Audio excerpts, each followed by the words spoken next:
Hello. Welcome back to the Sleuth Intuition channel. This is True Crime in the Morning.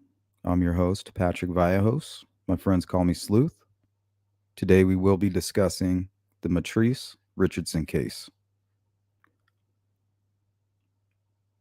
Mitrice Lavon Richardson, born April 30th, 1985, remains found August 9th, 2010, was a 24-year-old woman, went missing September 17th, 2009, after police claimed she was released from a jail at the Malibu Lost Hill Sheriff Station where she had been taken after behaving erratically at a restaurant. So that is the gist. And we will be doing a deep dive today. So if I get anything wrong, the good news is we're going to watch a 45-minute documentary that I sped up a little bit. And that should correct any of the information that we get wrong here prior to that.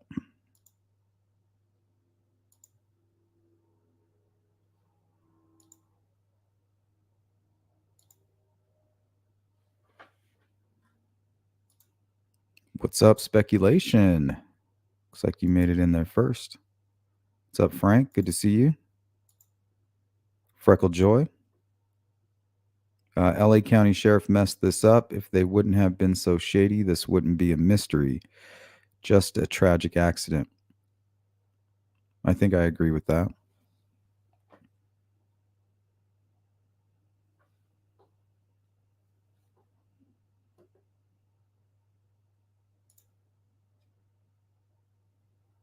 Freckle says, I don't think anybody killed her. I think she got lost in the mountains trying to get back to her car. I think she was murdered.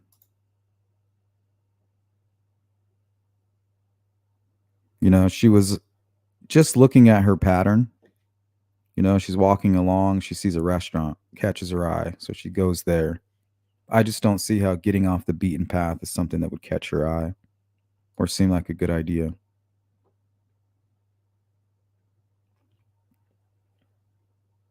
What's up, Sparky?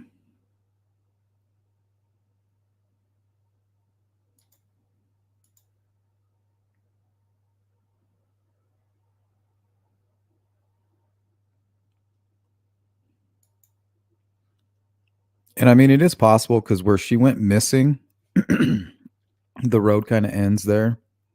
And it would be very easy for her to, instead of keep continuing along this winding path, just hop on one of those trails and then get lost. But remember, she was found naked. The only bones they couldn't find were a few that connect the head and the body, which which would have been able to prove if she was strangled or not. Her head was removed from the spine.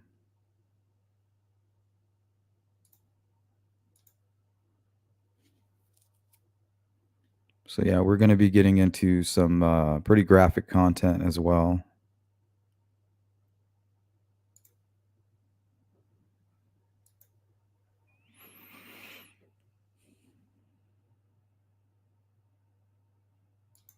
What's up, Lisa? Welcome.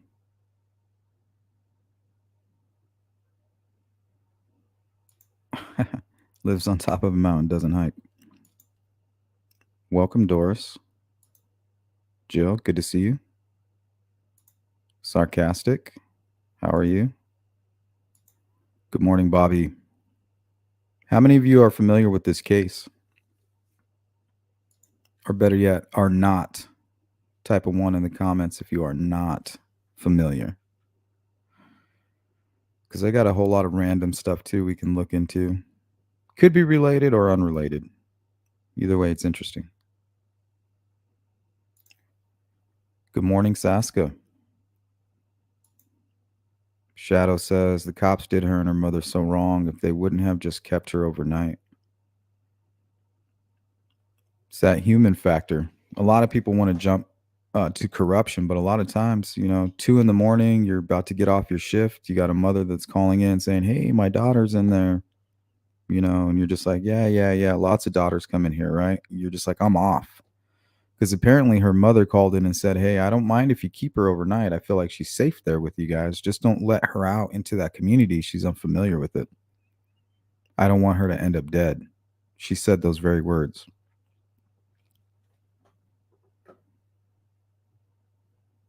And sure enough, the cop that she told that to hung up the phone, swiped his time card, and left. The new crew came in, let her out, and this is the end result. Her car was impounded.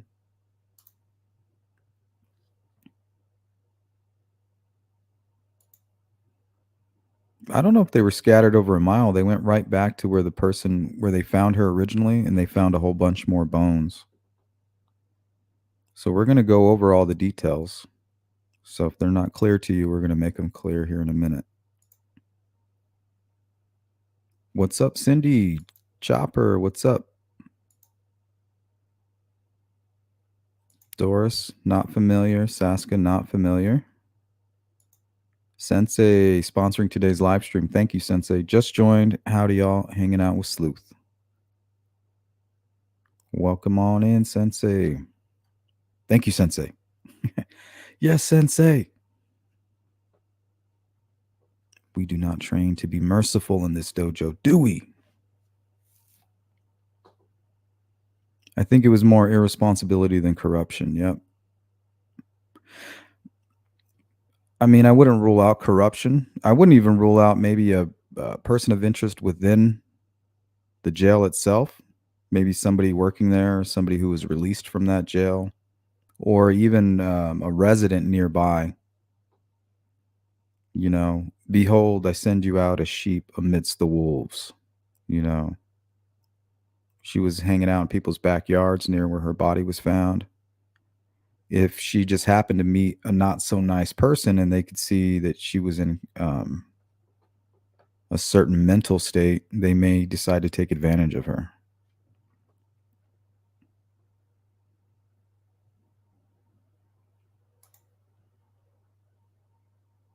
And it's also possible even somebody within law enforcement may have targeted her.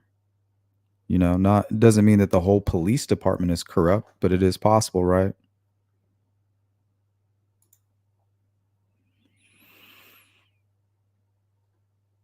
She was an adult. You can't have your mother call and ask them to keep you in jail. That's illegal.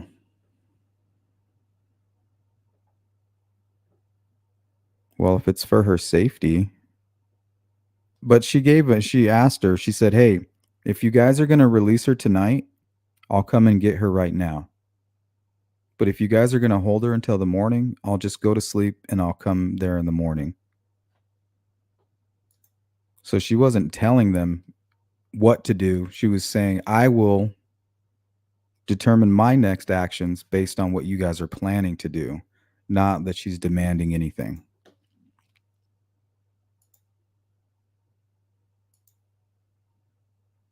How's it going, Frank? What's up, Daisy?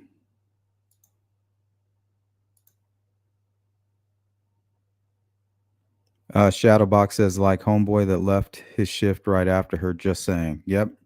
And apparently they investigated that, and she was seen like hours after that, 2 hours after that. And then it was reported that she was in somebody's backyard. They didn't respond for another 2 hours. But who's to say that when they made that call, somebody else didn't go out there?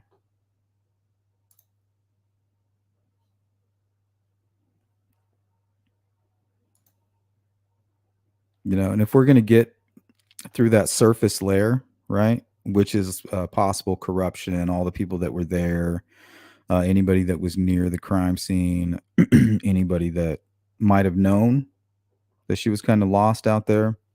If we're going to get past that surface level, we got to scratch it, right? So that's kind of all we're doing right now. We're looking at what is right there in front of us. What I see is possible police corruption. Doesn't mean it's so. You know, hopefully we can work our way past that. It's just something that's right there on the surface. Hey, what's up, Cold Truth? Top of the morning. Good to see you. Los Angeles County has 15 million people. It's huge. That sheriff station has over 300 employees. She was just some chick in there for a dine and dash. They kicked her at midnight like everyone else. I disagree with that because the people that reported her said that they believed that she was having a mental situation.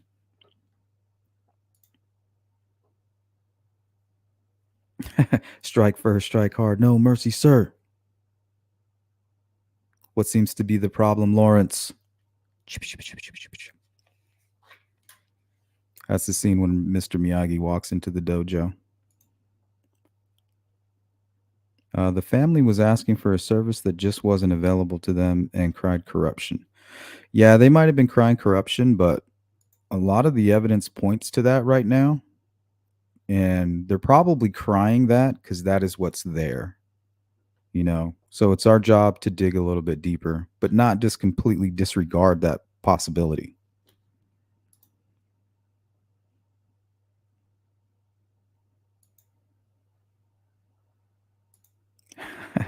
Yeah, it's a good one. Okay, so I found this online.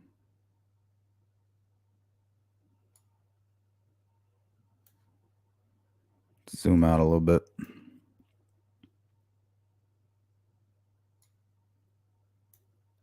So she stopped by this restaurant here. She ordered a Kobe steak and a drink. It's about an $85 tab.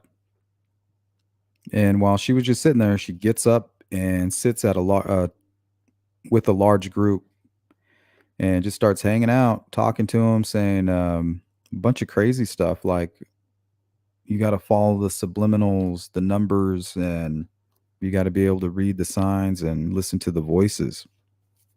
And then she got up and tried to leave. And the staff was kind of figuring out what do we do. Their first choice was not to call police. They weren't like, we're going to call police. They said she sounded normal. They just felt worried for her. They were going to pay her tab and let her leave, but they said, hey, well, if we do that, she could get hurt. So they had more sense than the police did.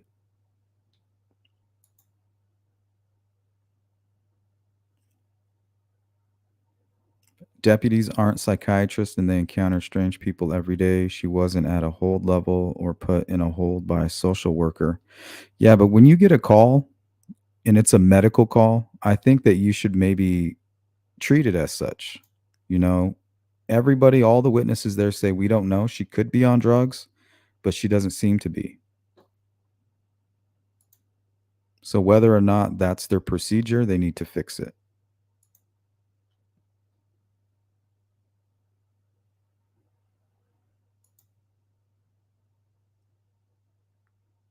Yeah, everyone acts weird in jail. And usually when they get picked up and sent to jail, they can tell that they've been drinking or they've admitted to doing drugs.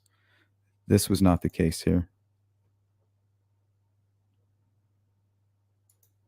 Don Halford. Yes, sensei. Yep. She said she was avenging the death of Michael Jackson.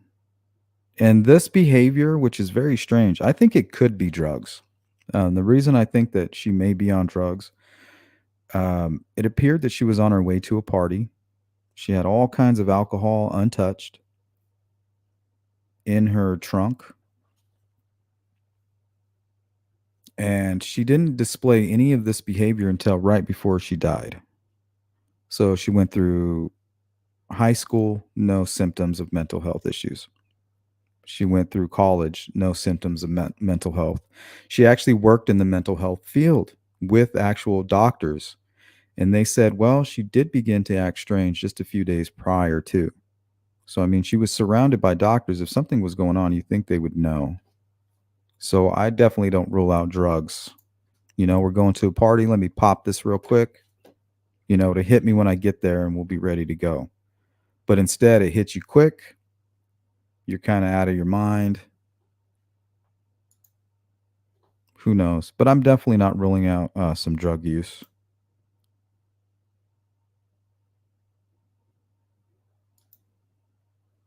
I've seen it do that to people. You're up a few days and start seeing things. What's up, Brad? Beach Fairy. What's going on, guys? Cindy Lean. What's going on, Dawn?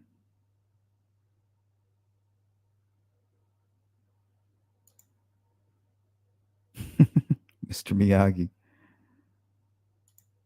Undiagnosed bipolar, maybe. Episodes can come out of nowhere, and she could have been having delusions. Yeah, they said it's hard when they come and go, because sometimes you can kind of be out of it and then snap out of it and then go right back into it.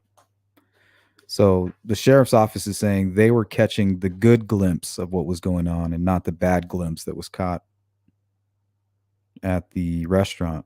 But we're going to see later that that's not true because they have video of her in her jail cell and she's trying to rip pieces of the wall out. So they dropped the ball on this one. I'm not saying they're responsible for her death. I'm just saying that negligence, something needs to change. There needs to be a way to determine, hey, I need to send this person to the medical side of our department or to a hospital as opposed to a jail cell and then out into the public that she's not even familiar with. It's extremely reckless.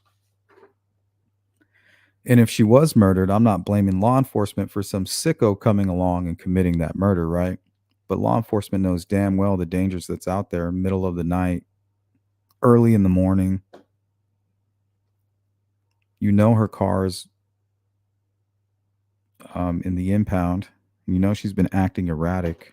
So either you let her go so that you could target her, or you let her go because you just weren't paying attention.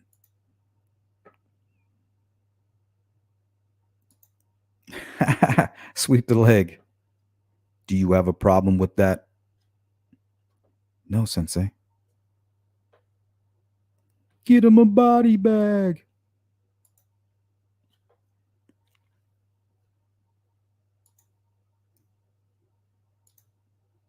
Was she in her 20s? Yes. She was 24, I believe. I don't know. I found a really good article. It's a little bit, there's a lot of conspiracy stuff going on with this case. But I did find a pretty good article here. Let's check it out. Uncovered.com. Suspicious death. Mitrice Richardson. After Mitrice Richardson made a number of odd social media posts and ended a relationship, her body was found partially mummified in California. Is this a case of a tragic death of a mentally ill 24-year-old woman or something far more sinister involving a police cover up?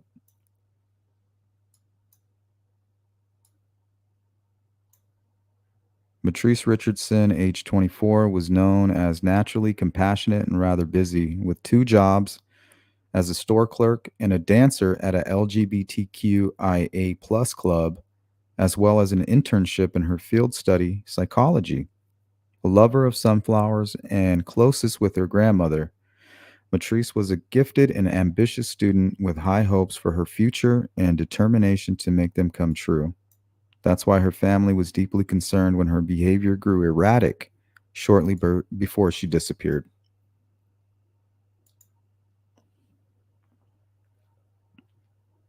Shadow says, for me, it's the fact they cut her loose in the middle of nowhere with no money, no phone, no car. It's the middle of nowhere for me. Regardless of anything else, it's irresponsible. It's very irresponsible. You have this woman's car in the impound. And the officer that didn't relay the message from the mother, I don't know. I feel like there's a lot of negligence going on here.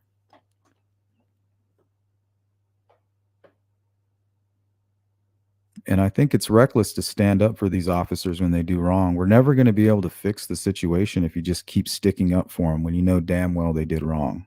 He should have relayed the message from the mother. She would have came and picked up Mitrice and she would have went home. It's that simple.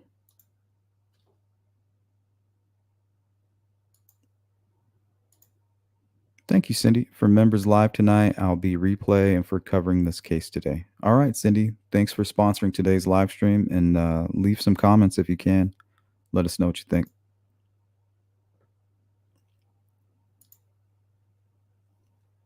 Yeah, I think she said, call me.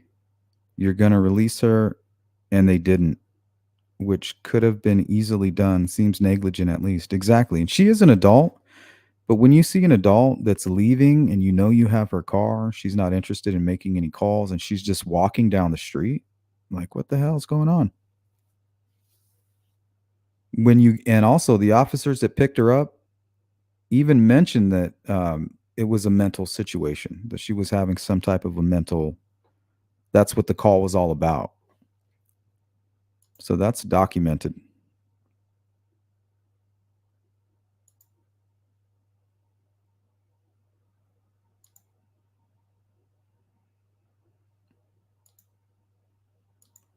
Hey, what's up, Purdue?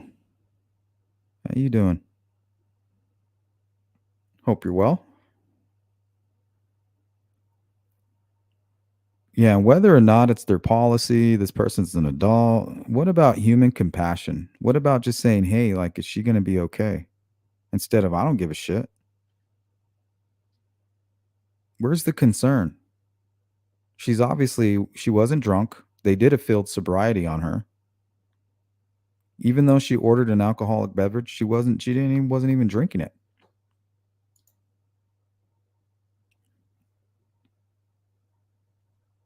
Doris's lack of oxygen will make you hallucinate. My late husband did that. He acted crazy, talking about things and people I never heard. Got violent and was threatening to beat me. It was low oxygen. I've heard of that before, where they just get angry and they're kind of delusional, when they're like dehydrated and low oxygen. Delusional.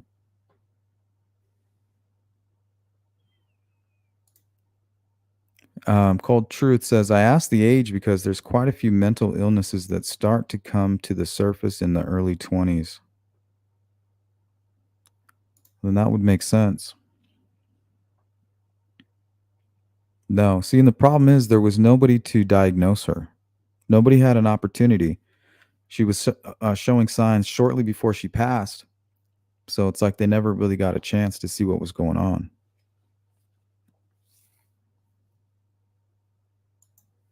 It's kind of the part that's making it all so difficult.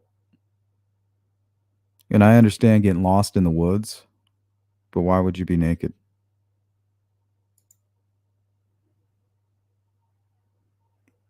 Where is the line between helping citizens and holding them and arresting them? To me, it's simple. You use your eyes and your ears and you assess the situation. But I just feel like these cops got lazy. It looks like the end of a shift. They really don't. A lot of these cops, they don't give a shit. They deal with drug addicts, drunks, wife beaters. They don't have a whole lot of sympathy. So it's almost like when these situations come up, they're like, well, at least we're not kicking your ass. We'll go ahead and take you in. We're not treating you bad. We're not yelling at you. You should be happy.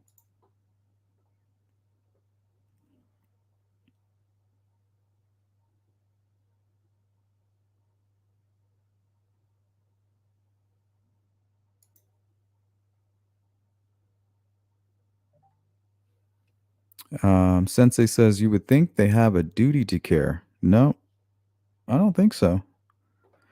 Serve and protect is not for you, it's for the law. They're serving and protecting the law.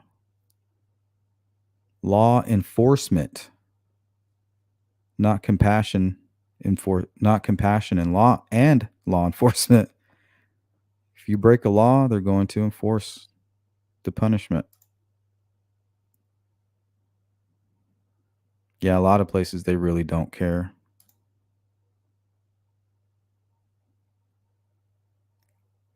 Isn't it an obligation if she's having a mental health crisis? You would think so. But I think this is the part where the cover up and the corruption comes in.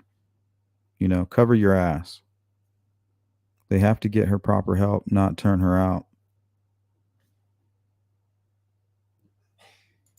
And they're dealing with drug addicts and homeless people stealing and assaulting other homeless people, and they're dealing with a whole lot of people that have a lot of big problems. So if you got poor Mitrice who's seeming like she's okay, all of a sudden, like she's talking normal. I don't know why they said she was crazy, but I also feel like they weren't conversing with her. If they would have started talking to her and asking her, like, what's wrong? What happened to you tonight?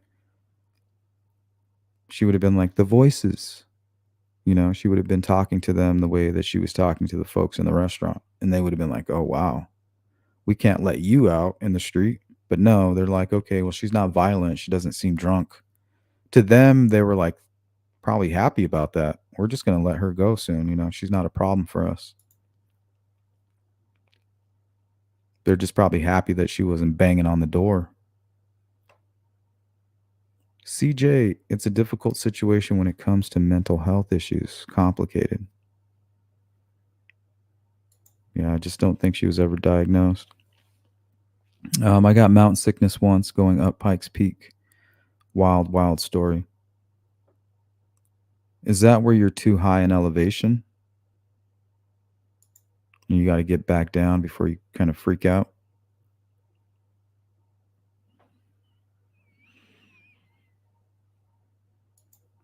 Schizophrenia starts at a young age sometimes. Yeah, that's what I thought. You would at least show some signs, but hey, what's up, farmer? Keep it busy, my friend. Stay safe out there. Sure, I'll see you in the Discord, my friend, and the members meeting later today, I hope. You're an inmate to them. That's it. There you go. And what do you are released? It's up to you. Yeah, but it's just crazy in this case to know that her mom called in. Like everybody was being so proactive. Like even despite them being proactive with the situation, it's still somehow law enforcement didn't have enough compassion to see what was right in front of them.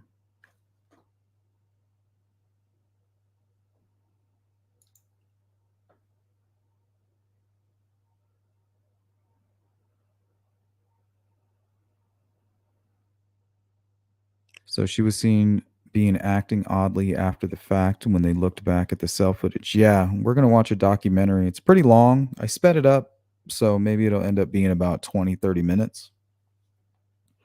But I mean, it's going to have all of this information in there.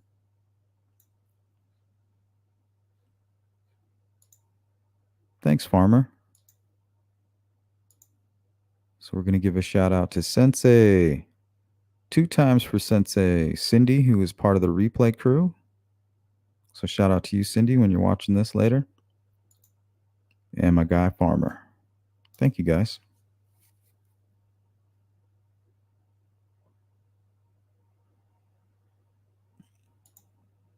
Good to see you, Donna.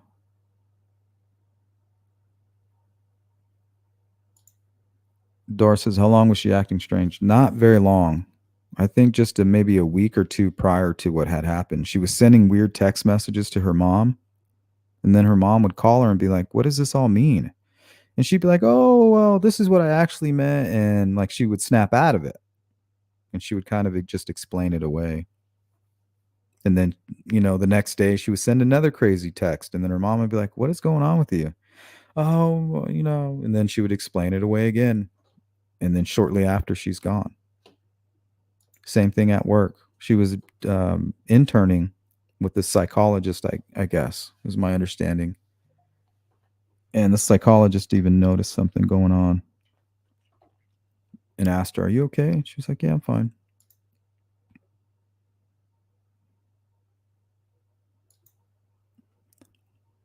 All right, Farmer. Take it easy out there. It's called Something Outside of the Grid. I can't remember. It's up in a couple other cases. Shannon Gilbert for one.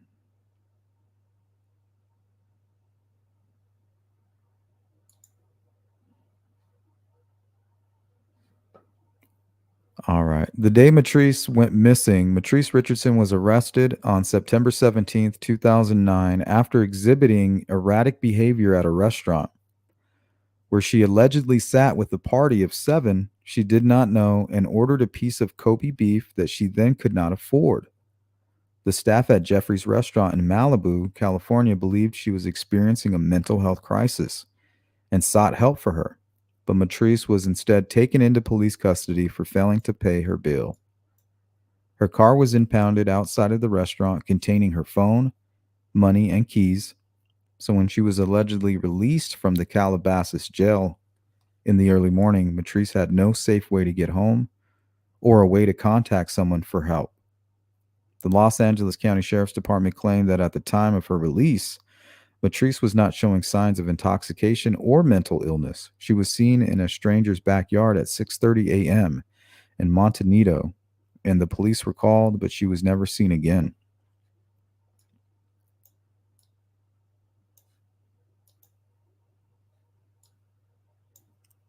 When Mitrice was discovered, her body was discovered in Malibu Canyon on August 9, 2010.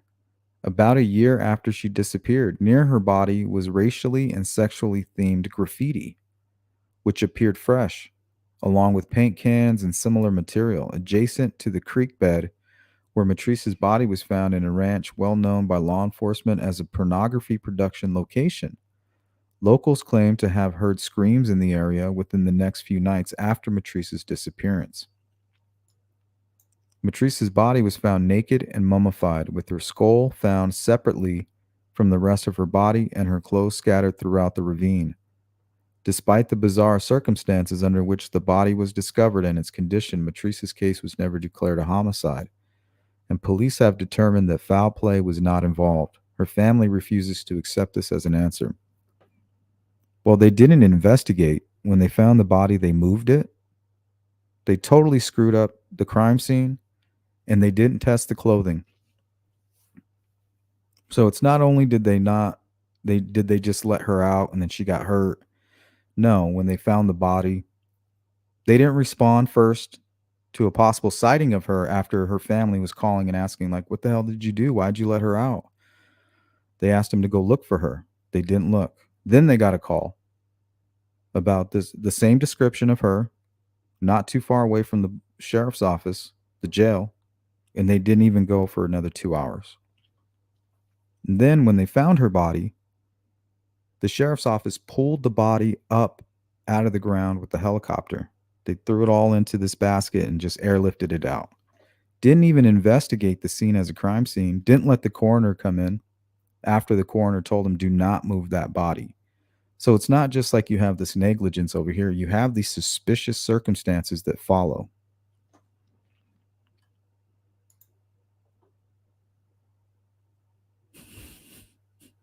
Them are yo streets.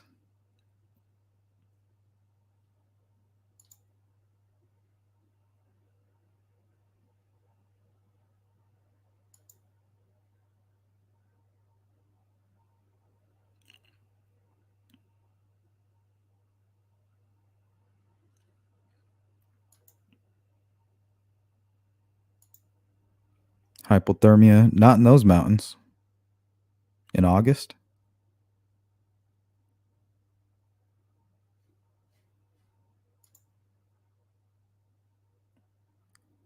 Yeah, she was in the wrong place. Man, I bet you there's a lot of sickos out there. If they saw a sick woman, they're like, ooh, jackpot. Bring her into the dungeon type thing. I don't know. I don't trust it out there. It's kind of gross. That Hollywood shit. Thank you, Beach.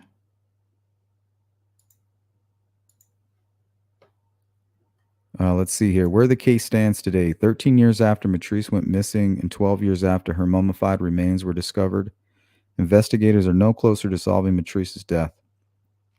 Her family sued the Los Angeles County Sheriff's Department for releasing Mitrice during a mental health episode.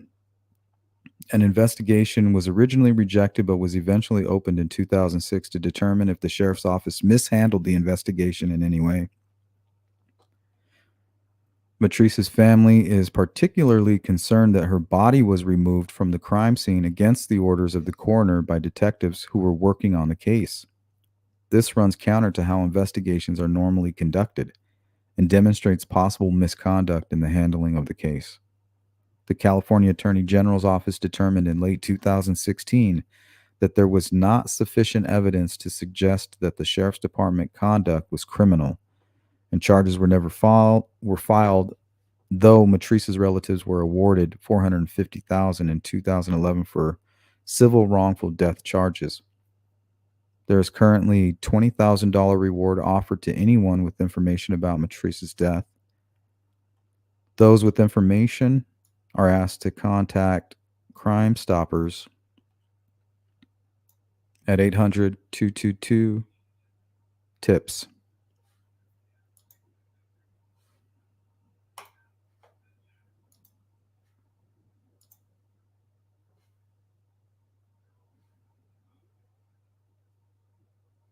Well, somebody needs to get fired then, or they all do.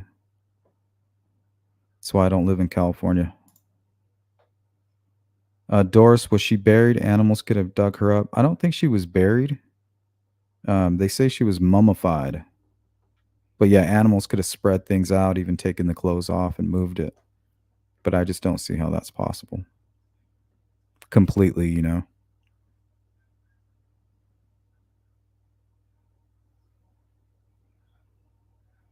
That may why her head was separated.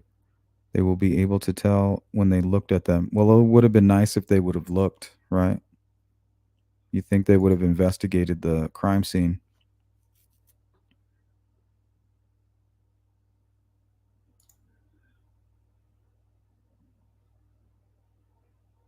Yeah, sounds like yeah. You ain't gonna catch me in Malibu. I don't even go to California. I refuse to go.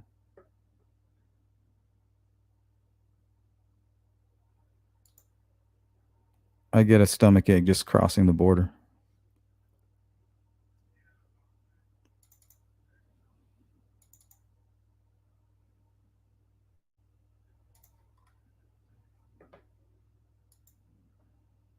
Okay. I think this is the woman that Matrice was interning with.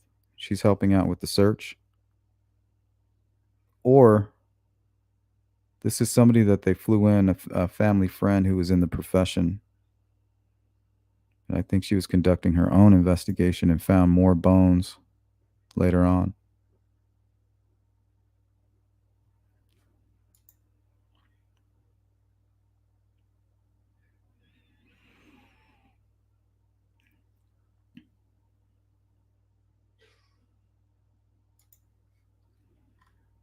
So this is Jeffries.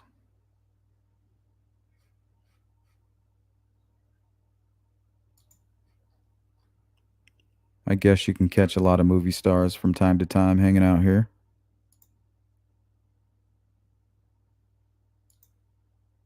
Yeah, it seems very shady to me, Doris.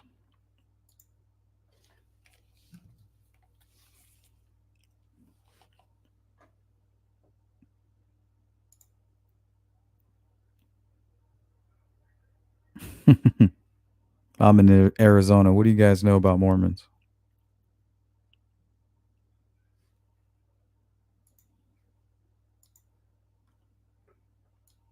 Apparently, this is the Jailer Cummings is the lady that released her.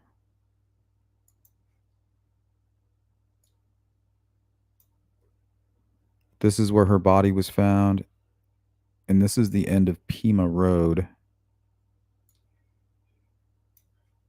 We'll take a closer look at that as well.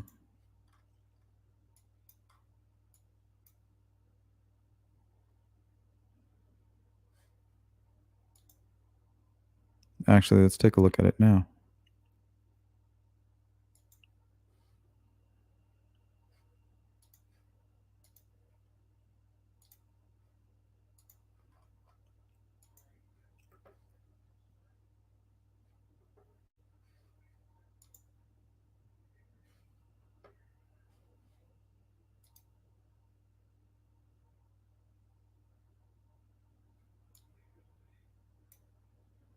Okay, so I believe the sheriff's office is here.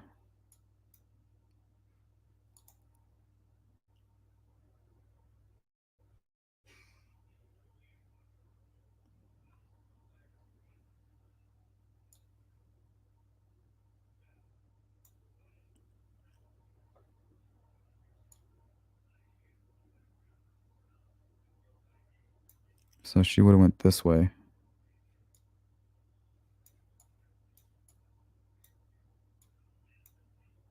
So she's released out the front door, and it looks like there's a bus stop right here.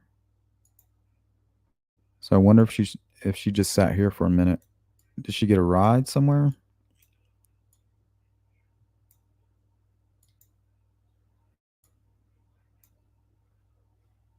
And then she would have just started walking down this hill.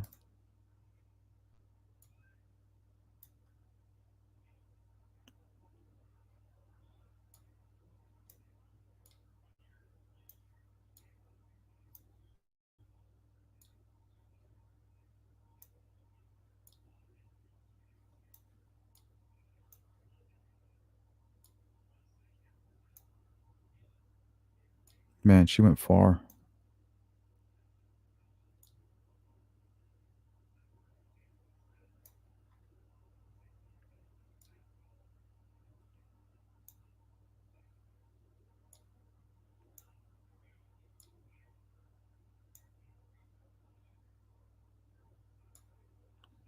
So she came all the way down here to Piuma Road,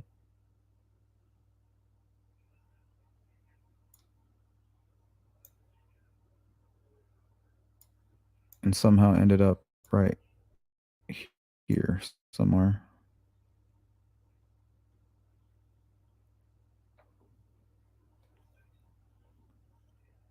So I mean, if she was lost and walking, eventually she would have just ended up right here on this road. And another interesting thing is where they found her body, there was an illegal grow site happening. And a few months prior to that, that same sheriff's office came into this area to shut down that marijuana grow. It was being done by the Mexican drug cartel. So they shut that down. So that makes me suspicious as well of law enforcement because that means they're fully aware of this area recently, right? So I don't like that part of it either. They were just right here. The same sheriffs that released her got the call. Sheriff was seen following her out of the building. I believe she was in one of these backyards right here. Maybe over here somewhere.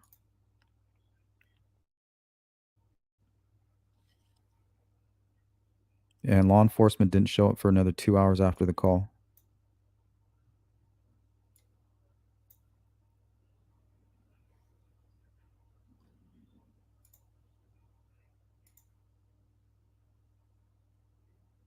Yeah, no, thank you.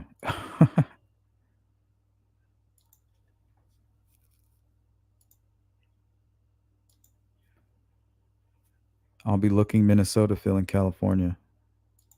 I like Minnesota.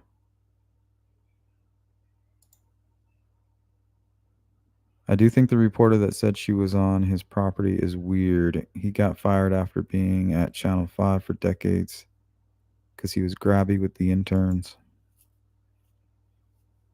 My husband loves California, although he did not live there. He lived in Arizona and worked a print job in California. Yeah, I love Arizona. I don't know, cold truth. It's this would be Malibu Canyon Ranch near the Dan Bear Memorial.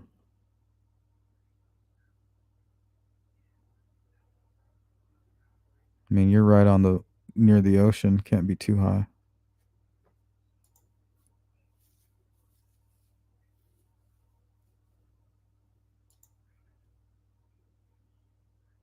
Deprive the cartel, grow your own. Hey, what's up, Chopper?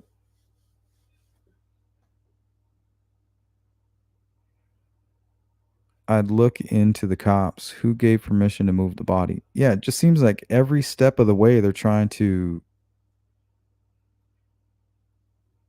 um, muck everything up.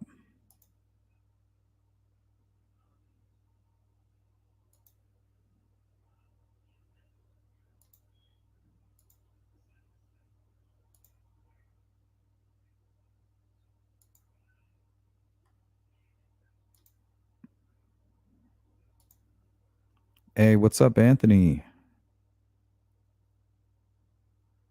Thank you.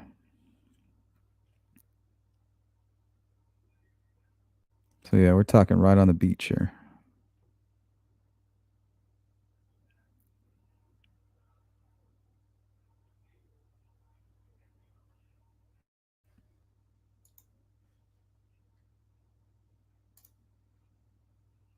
All right, let's take a look at this weird graffiti they found. Let me just go through all these images I have.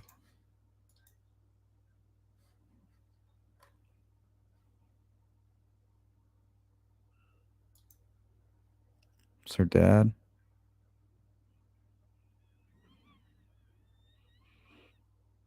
Bring matricejustice.org. I have to go check that out. Think this was her mugshot?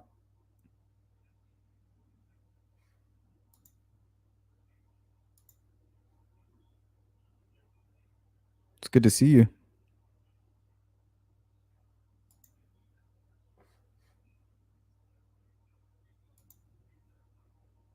Thank you, Beach Fair. It's her and her dad.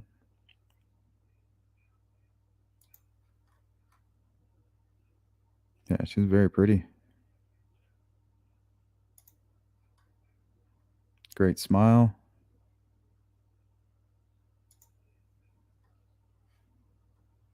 She kind of looks like her mom.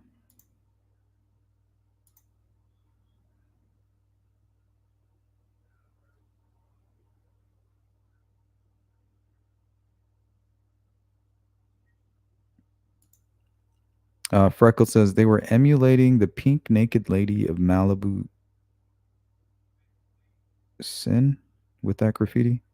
Who's that? Yeah, I don't think it's connected, but I mean, it could be. So when they went out there, they were going to go memorialize the place where they found her, and they noticed they didn't even collect all of her bones. This is part of her finger.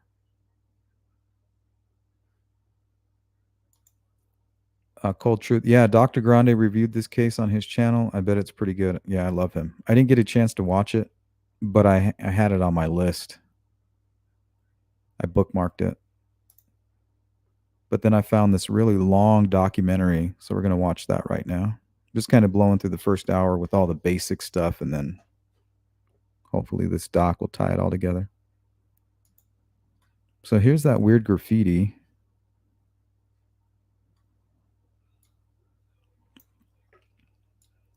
So apparently this was freshly painted sometime before they found her.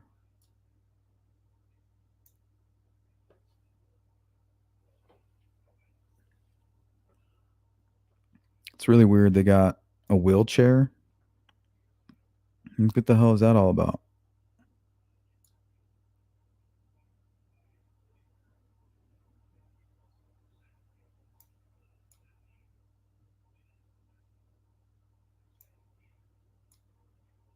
Enter the afro. And the day she went missing, she kind of had an afro. Her hair was like all frizzy and out. Let me go back. All right, here, look.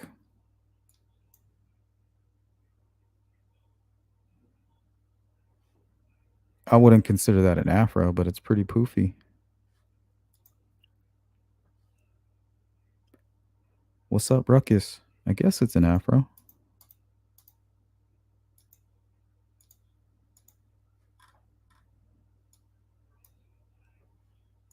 Enter the afro. What the hell? This is weird.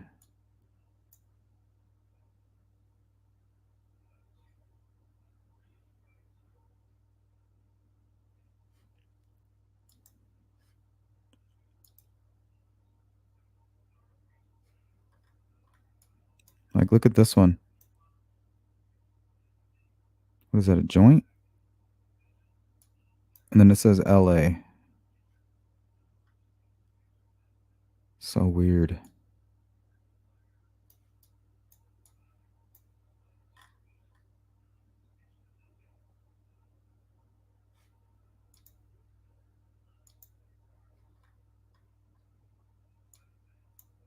Land of the Afro.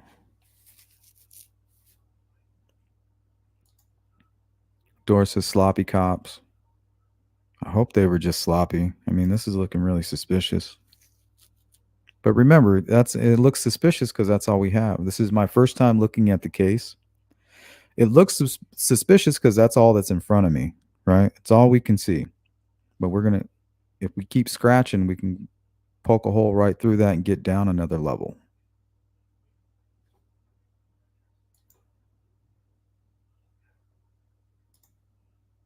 But you don't want to look right past it.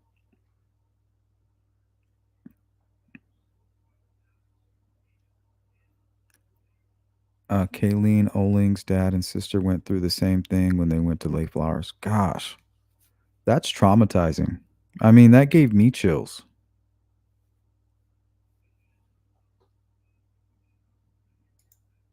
And it left an uneasy feeling in my stomach. And I know it's just a bone. She's no longer there anymore. But man, like that's your missing daughter. That's her bone right there. And the cops didn't even collect it. It gives me chills. It's like we think that law enforcement's just going to go out there and do this great job, you know? We'll let law enforcement handle it. Just leaving bones out there. Gosh.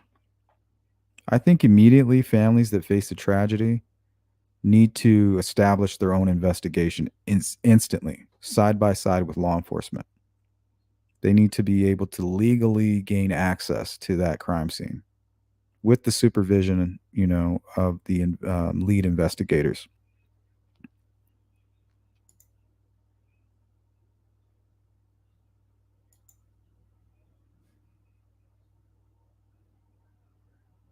Yeah, they did. It is on Facebook Live. And I think we're going to see a clip of it in this documentary. All right, we're pretty much at the hour mark.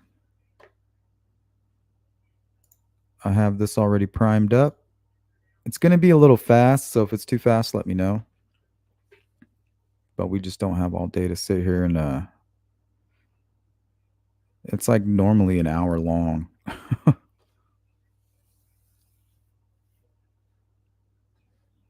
So we'll kind of do a reaction on this. We kind of went over the overview. After this, we might, if we have time, spend some time more on the maps and on the discussion. But really, let's get comments going after the video and see if we can make sense of it all. If you guys have facts about the case or you need to correct any of the information. Dan Bell, if you've heard of him, found parts of a jawbone and had to call law enforcement back to an old crime scene in Lincoln Park. That is awful. Kayleen's dad.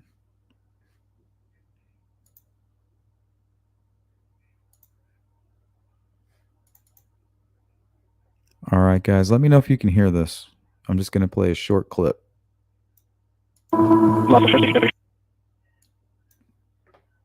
Could you hear that?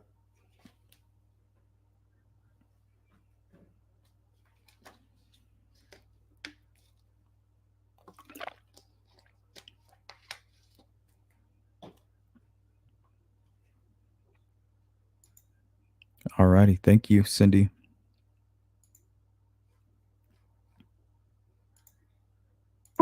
Hi, I'm calling from Joffrey's restaurant in Malibu. Yeah. We have a guest here who is refusing to pay her bill, and we think she sounds really crazy. She may be on drugs or something. I said, well, how did you get here? Why are you here? Why you follow the signs and the voices? She was rambling. She saw the sign. She was able to decode the message. The 24-year-old was arrested last September for skipping out on an $85 restaurant bill. Afterwards, she walked out of the Lost Hill station and vanished. She was released from the station after 12:30 a.m. with no cell phone, no purse, and no car, and 40 miles from home. I thought they were going to keep her overnight. Something is obviously going on with her. They had informed me that she had been released already, and I was stunned. I couldn't believe that. Her name is Mitrice. Richardson. If Mitrice Richardson's name was Spears or Lohan, they would never let her walk out by herself. Now, the reason they said if her name was Spears or Lohan, they would let her out because that same sheriff's department had Mel Gibson in there for a DUI. And when he was released, they drove him back to his vehicle after he had a DUI. Or they drove him home or something like that, like 11 miles. And Mitrice, they just threw her out in the street like, good luck. They would escort her home. For so long, we had been told that there was no video footage of Mitrice in custody. He said we have no video surveillance whatsoever. He's lying. Oh, there's no doubt in my mind that Mitrice was murdered.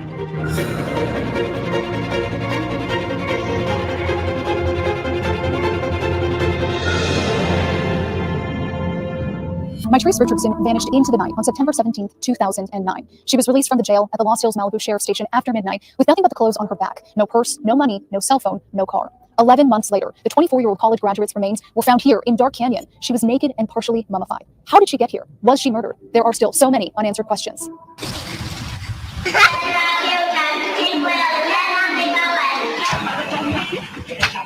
What was Mitrice like growing up? Mitrice was a joy growing up. She was such a ball of energy. As a little girl, she was always, into everything. Just a great kid, always posing, center of attention. She was my heartbeat. She was my everything. Good luck, Sparky. She was a beauty queen. She was a cheerleader. She was an amazing student. She was very loving, vivacious personality, but full of life. I mean, she would walk into a room and she would make sure that everyone took notice. She wanted to be a child psychologist, and she wanted to specifically work with the children in the foster care system. She planned on going to grad school and pursue that dream. My name is Letice Sutton, and I am the mother of Mitrice Richardson. Hey, fairy princess. If anybody has found you in the ground, they can take my mom. Down and teasing Mitrice. Did you ever see any signs of maybe some mental health struggles growing up with her? I did not. I didn't start to question if something was wrong with her until it was close to when I lost her. When I would receive a bizarre text message from her that didn't make sense. But when I would call her and question, what is this about? She would explain it away. Now, there were a few times that her behavior was concerning to me. It was really subtle, though. My name is Dr. Rhonda Hampton, and I'm a clinical psychologist. Mitrice Richardson was my intern during her final year of college. We would talk about just psychological theory and ethics and law, and she just knew that stuff. It was just fascinating to me. You could almost see her brain working. But what was really going on in Mitrice's brain? As the sun set on the night of September 16, 2009, Mitrice steered her Honda Civic north on Pacific Coast Highway to Joffrey's Restaurant in Malibu, a place known for its ocean views, celebrity sightings, and twinkling lights. She said she saw the lights, and the lights kind of invited her Later, in. Shadow. Mitrice's behavior, bizarre off the bat. Better. The Joffrey's valet described her car as ransacked, disheveled chaos. Mitrice then climbed into the valet's car, where he saw her rifling through his CDs. The valet asked if she was okay. It's subliminal, she said. He reported that she started talking to him about the language of numbers and asked if he understood, and he said no. And she said, well, I'm here to avenge Michael Jackson's death. I created Mitrice. I was a hostess. Caroline seated Mitrice alone. She ordered a $65 Kobe beef New York steak and an ocean breeze cocktail. I saw that she'd gotten up from her table and walked and joined another table that was a large party. The people in that large party later told detectives that Mitrice seemed unbalanced, mentally ill, and spoke in riddles. The young lady sat down next to one of my coworkers. She said that she was late, but that she followed the signs. Just sat there, and we looked around thinking, is this a waitress? Do we know her? When she came to the table, she had some sort of fruity type umbrella type drink. There was something obviously wrong with her, but we knew she wasn't being malicious. Obviously wrong, meaning the way she was babbling, something mentally. She has a mental issue. But it just didn't seem like someone that was drunk again. She wasn't slurring her words. She really could not string, intelligent thoughts together. Something about cracking a cose and that voices, and we said, well, our voices talking to you now? Oh, yeah. Later, Mitrice started to walk out of the restaurant without paying her $89 tab. She said, I don't have to worry about my meal, Caroline. She said, because God told me that it would be taken care of, and with the language of numbers, it makes sense. And she said, I was at work today, and I saw that soap opera come on where the actress, does her thing, and I just knew I had to drive, and I knew how to drive here. Caroline and the restaurant manager tried to help find someone to pay Mitrice's bill, but Mitrice didn't have her cell phone, and the only number she could remember was her great-grandmother Mildred's. And her great-grandmother said, I'm 91 years old, I can't drive down there. And she was really distraught and worried about Mitrice. The Joffrey's manager later told detectives that Mitrice claimed she was from Mars. She planned to have sex with him, and her eyes melted into the computer screen as if in a trance. I checked with some employees and asked, maybe while she was on the phone, and just said, why don't we just pay for her and pull our money together? And one of them said, I don't think that's the right thing to do for her sake. She's not safe to go out on her own. So we decided it was safest and the right thing to do to get her to the police. I don't think we would make that same decision today. The owner of Joffrey. That's my uneducated opinion. But I was also thinking it could be something like schizophrenia, like what Mel's saying. Just trying to figure out what could cause something so sudden. And I know what you said, Mel, schizophrenia could kind of show signs later on around the early to mid 20s, but also drugs. So I'm thinking one or the other.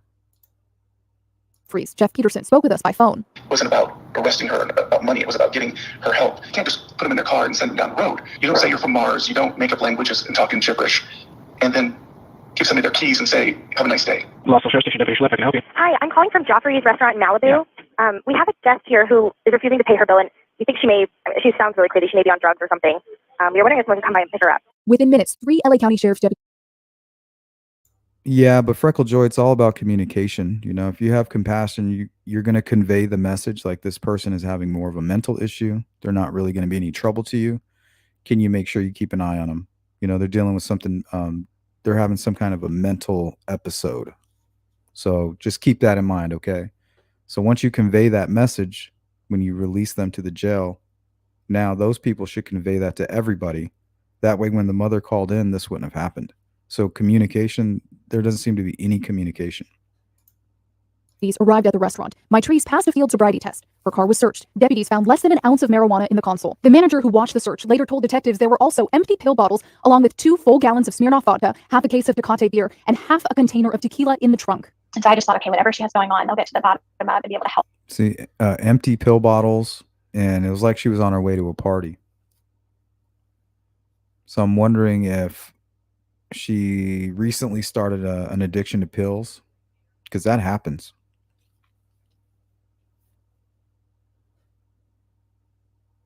Her and keep her safe. They told us that the only way we could get her help was we needed to do a citizen's arrest, and we were assured that this is how they could take her and get her help. The valet later testified in a civil lawsuit filed by Mitrice's parents against LA County and the Sheriff's Department that he asked one of the deputies what's wrong with her. The deputy replied, quote, "She's a ding." That's a recognition the deputy knows there's a mental issue. Retired LA County Sheriff Sergeant Roger Clark spent 27 years with the LASD and testified as a police So when law enforcement showed up to the restaurant, that's something that they said to the employees there who had witnessed her behavior. They called her a ding. And I guess that's police jargon for a mental situation. Features expert for the family. So the ding comment was key. It's something a civilian typically doesn't know, but it's common in the profession. We took that he recognized that there was a mental illness or there was something wrong with her, so we don't know why he didn't take her for a mental health evaluation. Cold Truth says, doesn't seem like she had a history of addiction. I know, and when I heard the pill bottles, it just reminded me of something that maybe she wasn't even expecting. Because there's a lot of people who go and have surgery and they get put on Vicodin or something like that.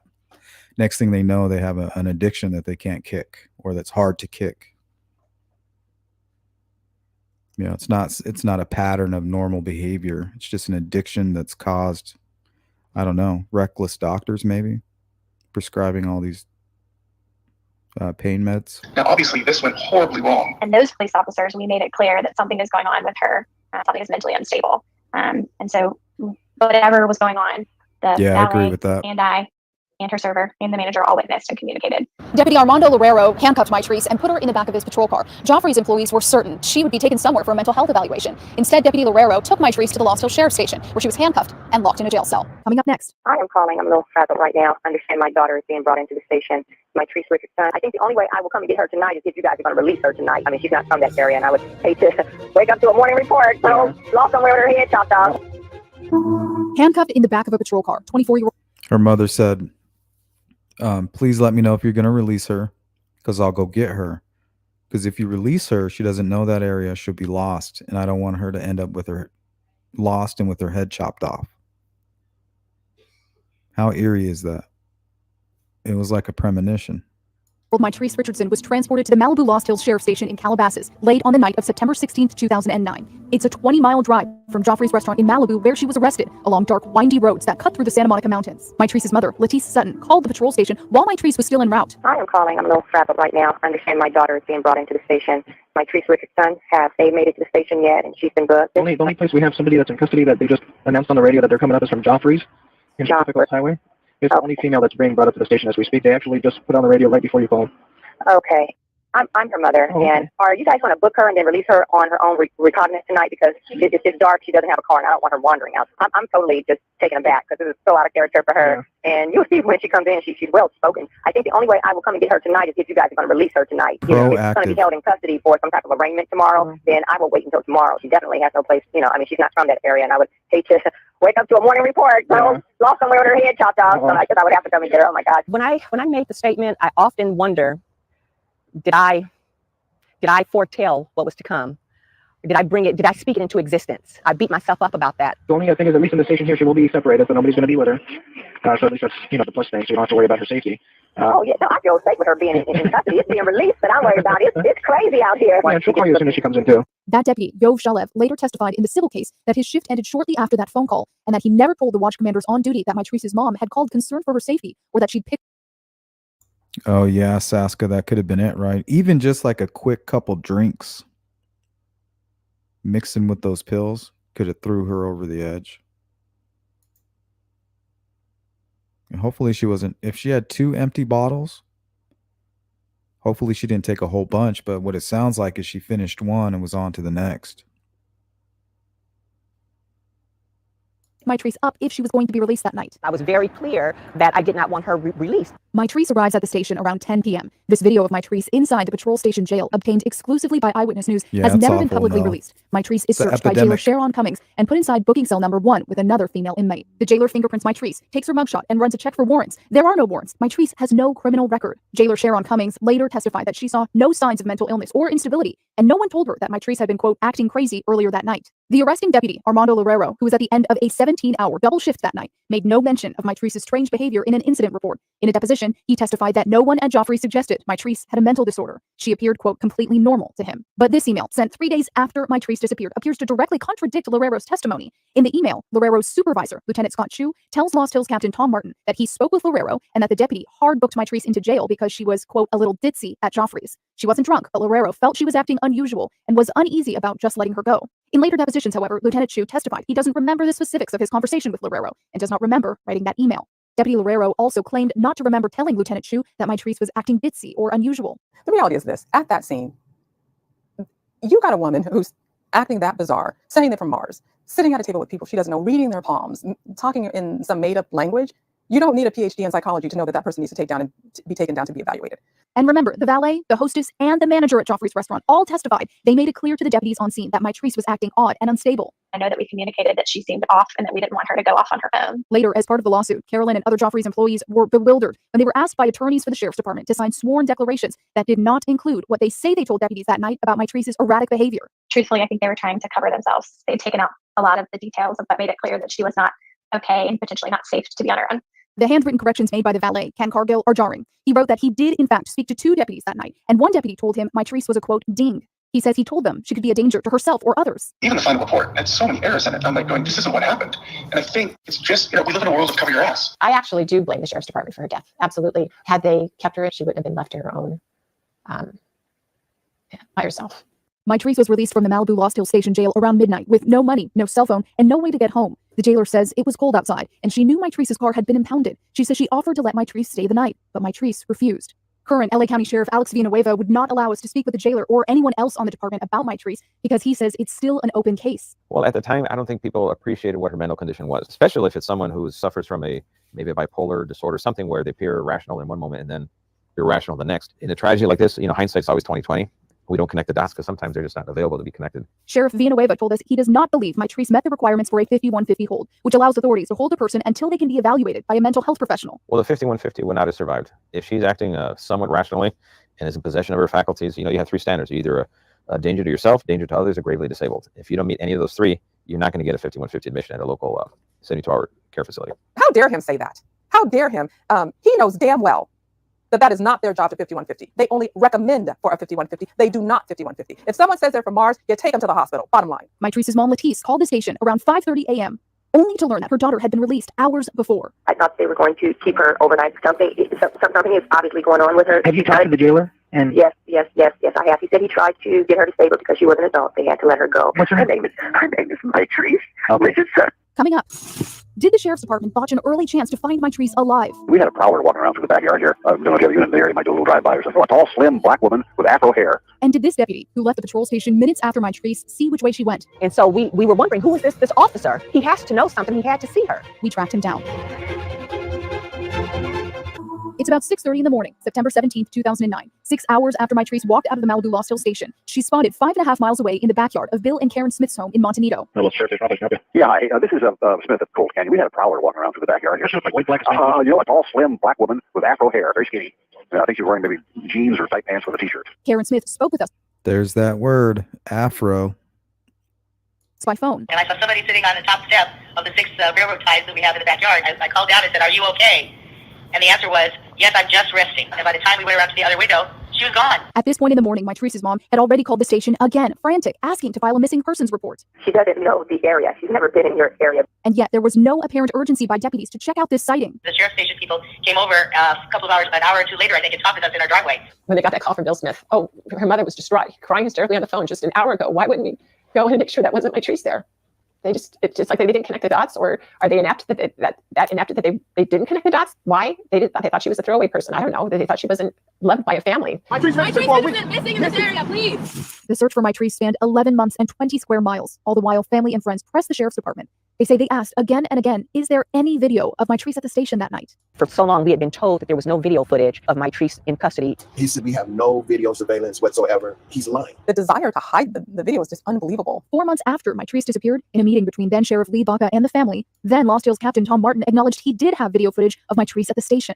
Martin told us, quote, "I did not intentionally try to deceive them." Martin says the family only asked for video of Mitrice leaving the station. He says he only watched one part of the video that showed Mitrice getting booked at the station and did not see the footage of her walking out the door that night. So we finally saw the video footage, and I became very alarmed. There's a time where it seems like she kind of loses it, and she's grabbing on to this meshing. She's trying to break it down, trying to get out somehow, but it's just bizarre. Then, 2 minutes after Mitrice walks out of the station, the family notices something else. There was someone that walked out, a shadow that walked out after her as she left the station. And so we were wondering, who is this officer? He has to know something. He had to see her. We tracked down that deputy. He says no one has ever asked him about Mitrice. He's not even sure he worked that night. He told us he never saw her. We asked Sheriff Villanueva about that deputy. Yes, that deputy, they reviewed his logs and everything. It was totally unrelated. Just doing his job. It just had nothing to do with her case. The reason why it's all suspicious is because everything's so course. secret. You start becoming suspicious of anything. Hundreds of law enforcement personnel, including rescue dogs, are searching an 18-square-mile area for 24-year-old Mitrice Richardson. She could have walked anywhere here. I'm a Tui Wright, and I'm a retired sheriff sergeant. I was the former team supervisor for the Malibu Search and Rescue Team out of Malibu Lost Hill Station.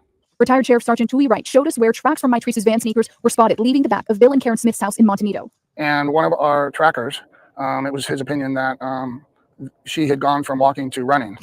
My track will indicate the way the dirt falls that somebody was running. Search dogs picked up Mitrice's scent heading east on Cold Canyon Road. The scent, the dog's interest petered out around this area. If you follow this creek, eventually it leads you deep into Dark Canyon. There's a spot where you can see the beginning of where Dark Canyon gets wild. It's a real mystery as to what happened. We just don't know. In January of 2010, teams staged one of the largest searches in Sheriff's Department history. Search and rescue teams came from all over California. That included ATVs, personnel on horseback, bicycle riders, teams on foot, helicopters.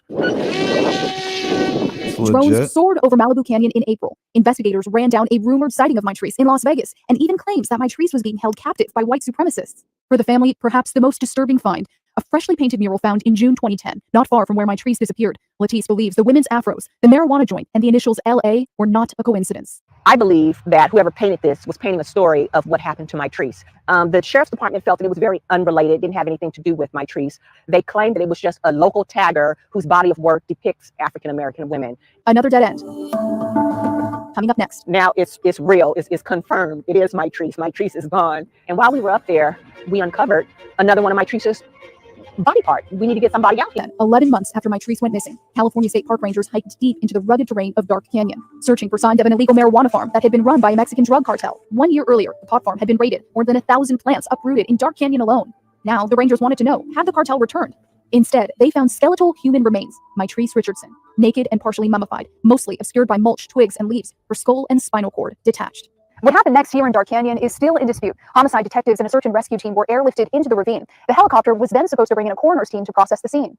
But Air 5 got diverted twice to rescue stranded hikers miles away from Dark Canyon. By the time the helicopter returned, the sun was setting and Air 5 was running out of fuel. We were told that they were going to leave her remains there until the morning because it was getting dark. But then when we saw the helicopter hovering, and then we saw what looked like the gurney basket being hoisted up into the helicopter, then we knew that Mitrice was being moved. The coroner's report states that LASD detectives collected the remains and airlifted them out against the direction of Assistant Chief Coroner Ed Winter. There was a big falling out when her remains were found. Everyone knows you do not touch a body or evidence of a crime till the coroner gets there. Incompetence. That's just incompetence. I think when those sheriffs decided to remove her body against the coroner's orders, they did not allow for the scene to be properly evaluated by the coroners themselves. That's problematic. He says things like, well, it was getting late and our guys were worried that some animals was going to come out. So that, it was almost nightfall. But you let my daughter out at 12:15 and you got a guy here with a gun. The lead homicide detective later told investigators that he believed he did get permission from a different member of the coroner's team.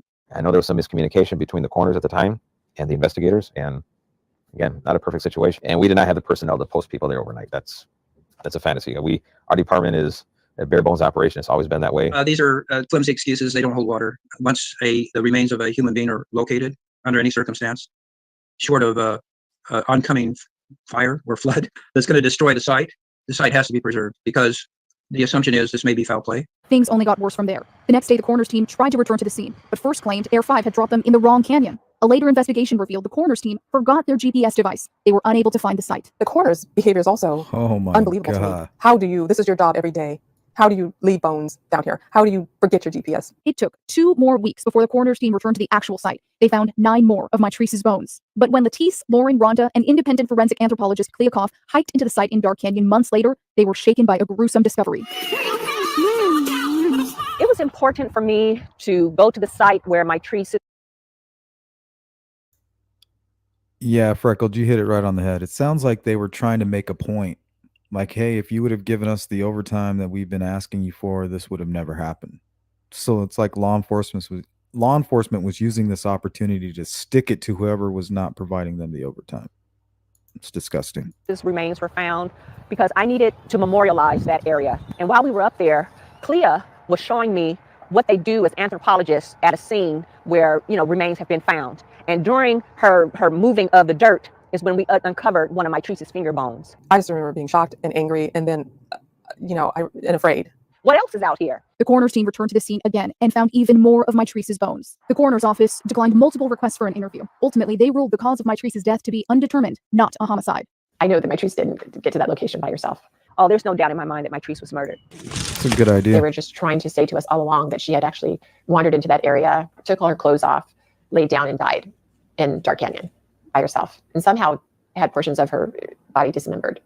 I just, it doesn't make sense. Somehow, in the midst of a mental health crisis, Mitrice made it from the Lost Hills Sheriff Station in Calabasas to Bill and Karen Smith's house in Montanito, 5.5 miles away. From there, she traveled at least another mile to where her remains were found in Dark Canyon. Her belt, bra, and jeans scattered hundreds of feet down the ravine. She was took there against her will, tortured, and when they was done, they killed her. Was Mitrice murdered?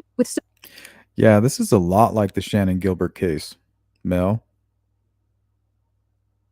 So many missteps along the way, we may never know. Ashes to ashes, dust to dust. And on the day Mitrice was laid to rest, her family suffered yet another indignity. Kleakoff, that forensic anthropologist helping the family, flew in to conduct her own independent examination. Inside Mitrice's body bag, a shocking discovery. A bag of Mitrice's clothing that had never been sent to the crime lab for testing. The clothing that was collected that the sheriff's department believes belonged to Mitrice Richardson, who was naked. A 24-year-old woman who's been missing for 10 months and 3 weeks is found naked. Her clothes are found. They were never sent or requested to be sent to the crime lab. I think it was an intentional act on somebody's part. I don't think you accidentally leave clothing in a body bag.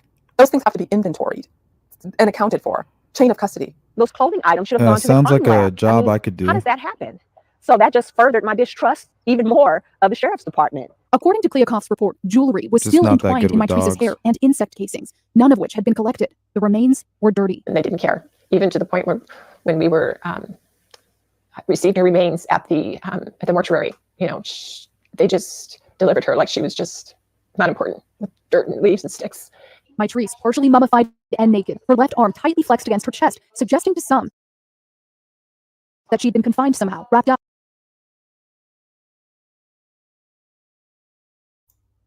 So what do you medical folks out there think about that part? They're saying there's no way her arm could be that way unless she was somehow confined.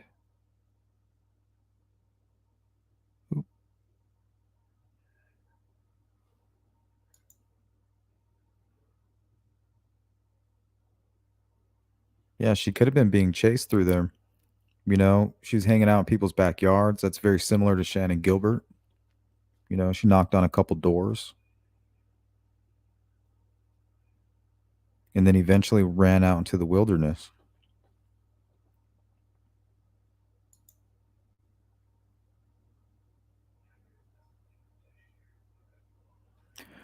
Here's a really good point. Mummification only occurs under specific and unique conditions, from my understanding. So maybe she was wrapped in like a rug or something at one point. And then when rigor mortis sets in, then she was just dumped. Maybe two people carrying her.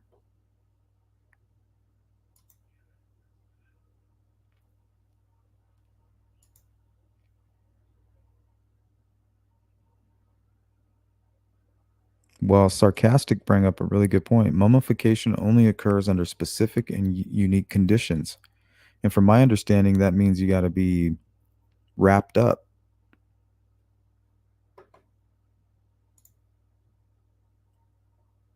And I think this is the end here. There had to be something that, one, held her arm in a tightly flexed position, and two, just the environment. There was no way. I mean, she had to be enclosed somewhere at some point for it to partially mummify. I think that somebody may have murdered her someplace else and thought that this was a good place to dispose of her remains. Mitrice's socks, That's what I shoes, think. undergarments, and shirt were never found, nor were many of her bones, notably her hyoid bone in her neck, which can indicate if a person was strangled. Mitrice's family fought to have her remains exhumed and re-examined, but there were still...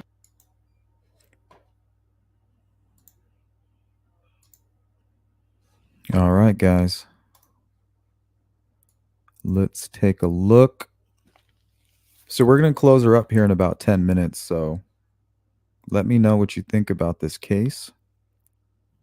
If you have any questions, I might have something to correlate with that. Let me go through my maps here.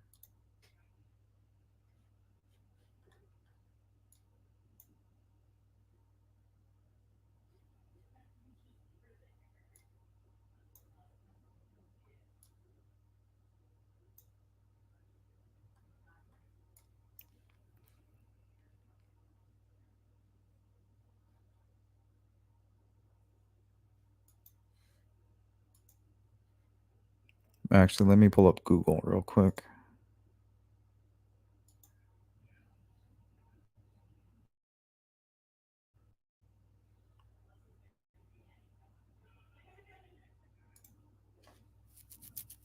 Sarcastic says, conditions for mummification, all moisture must be removed by natural or man-made. Or maybe just from the environment. Maybe it's just naturally dry.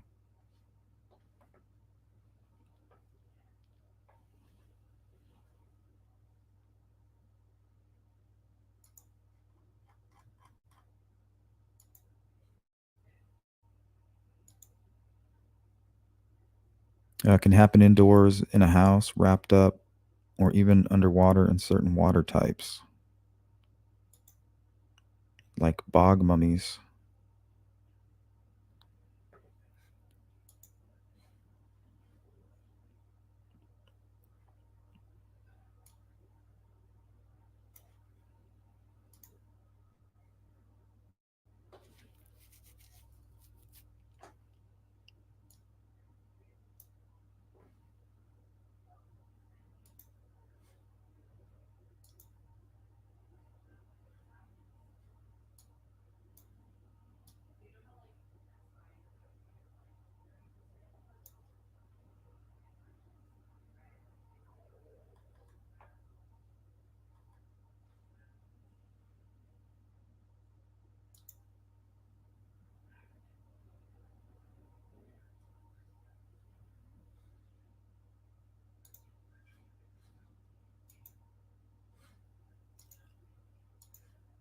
Sorry, I gotta find a certain map I saved.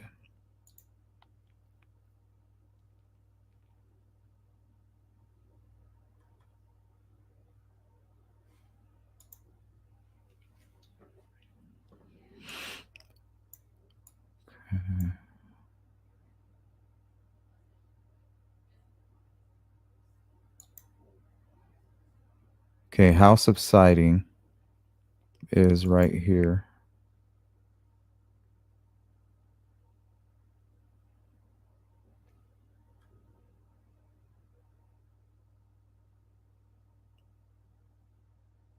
So it sounded like an early investigation that was done said she could have been running from this location. So if she was running from this location, let's pull this up.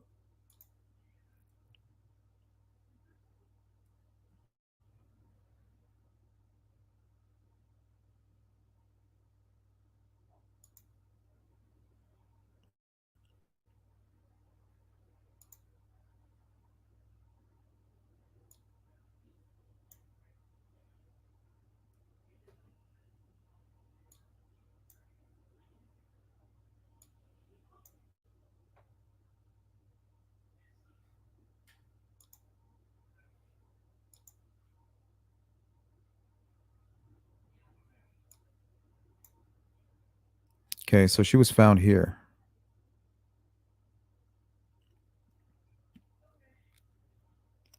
So it looks like a straight path.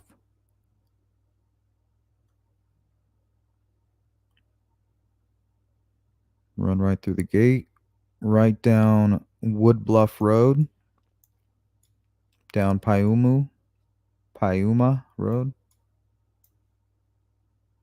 and then right here on Backbone Trail access at Piuma.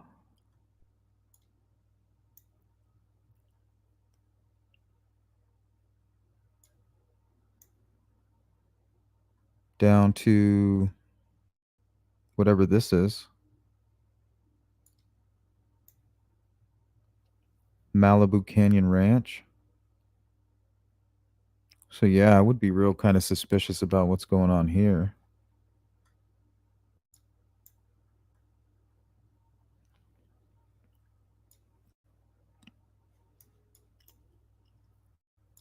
But it seems like she would have ran all the way up to this point. That's kind of strange.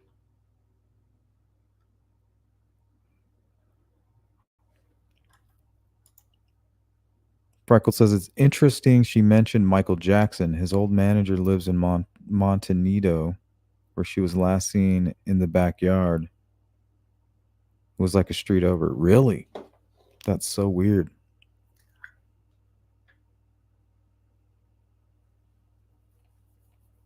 That is interesting.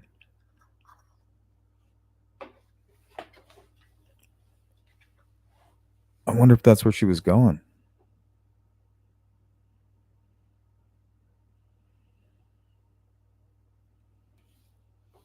What if he's like super creepy?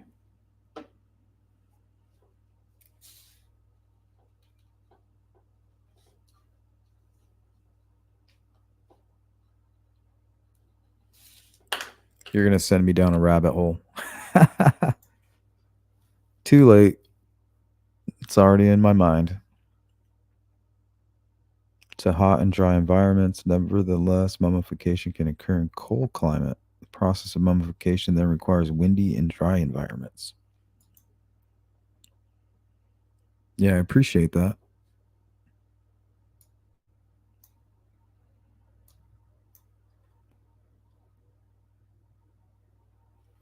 It says here it's the beginning of a trail system as well. Backbone.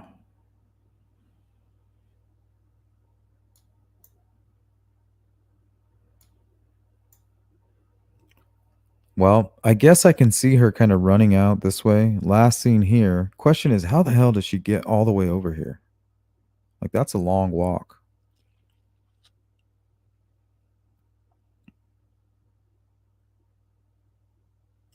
She must have ran this direction.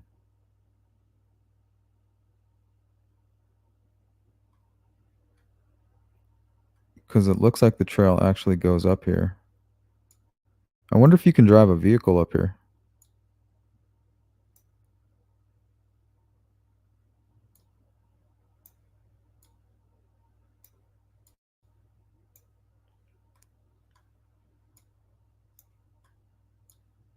Yeah, she was found in this area here.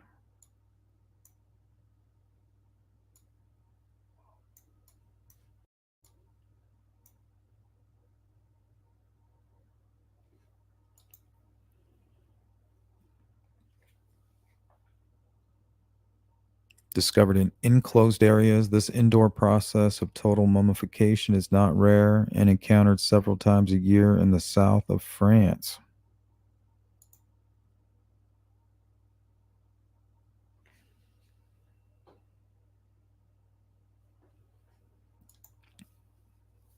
Sleuth Intuition, you're going to have to teach me how to show videos. Every time I do, it will get in trouble. So much interesting. Yeah, it's really about I don't know, just kind of finding the ones to pick.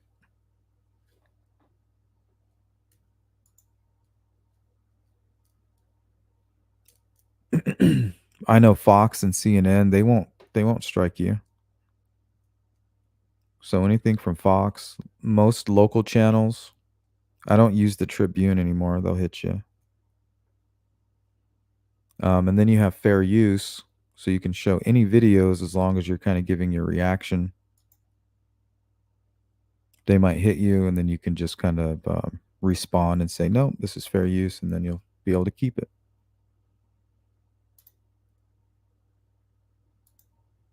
Freckles says Malibu Canyon Ranch is porn territory. Yeah, I'm getting 8mm vibes.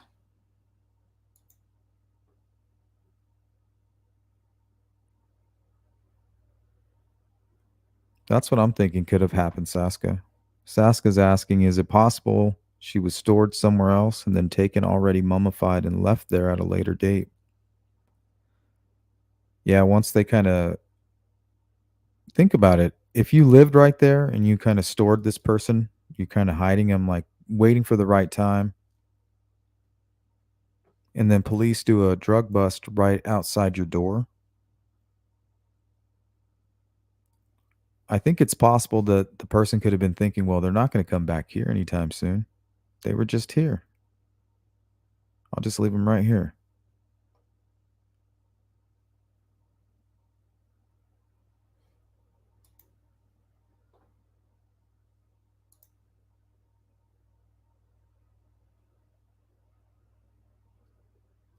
Oh, I have. Yeah, I've looked into that.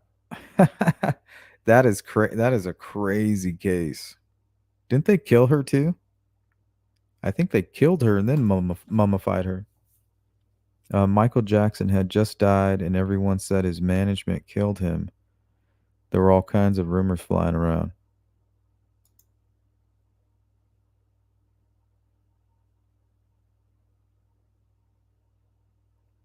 Yeah, Cold Truth. I think the one I watched was Vice. It was a documentary on Vice.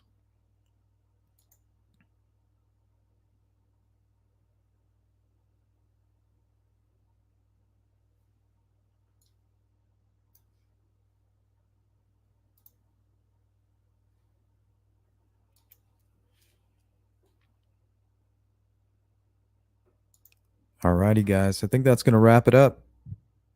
Episode 20. Don't forget, we have a members meeting later today, and we're going to talk about whatever you guys want. We'll just hang out. Something that was bothering me about the Delphi case was the gentleman who committed suicide. So apparently he had only shared his photos with a couple people. So it was and these were official crime scene photos. I wonder if the reason that he committed suicide was because of the mass leak. Did he think somebody mass leaked his photos? Because it's my understanding that the mass leak had nothing to do with the official crime scene photos. This was a leaked photos that somebody had in their possession from the very beginning.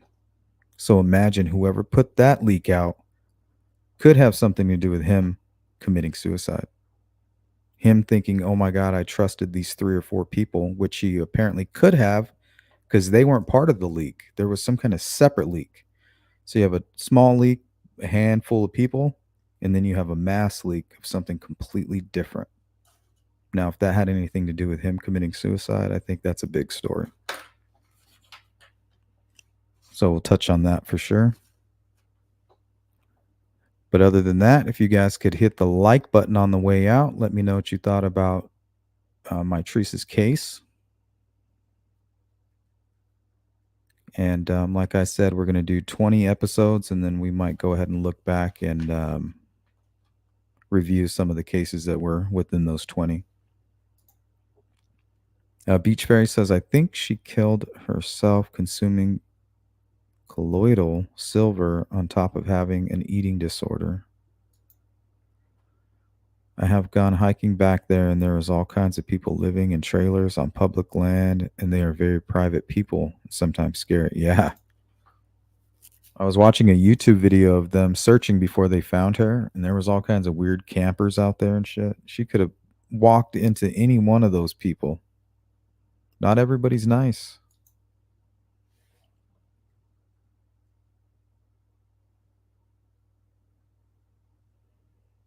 Yeah. What was in the pill bottle? Hey, what's up, Wanda? Shout out to Missouri.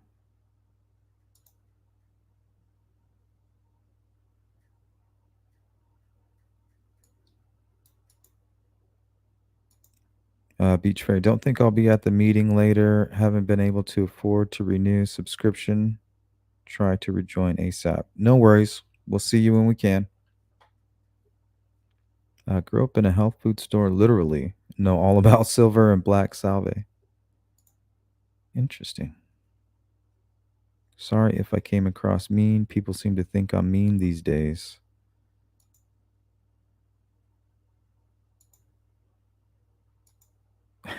So, you're so mean.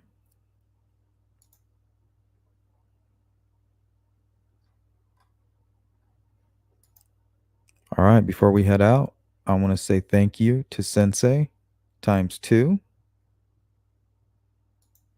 Cindy Lean, who apparently will be part of the replay crew. Shout out to you, Cindy.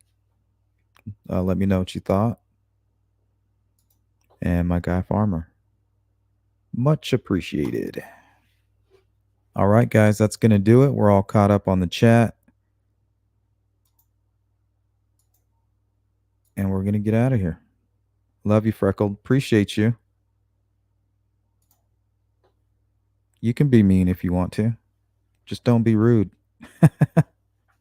There's a difference, I think.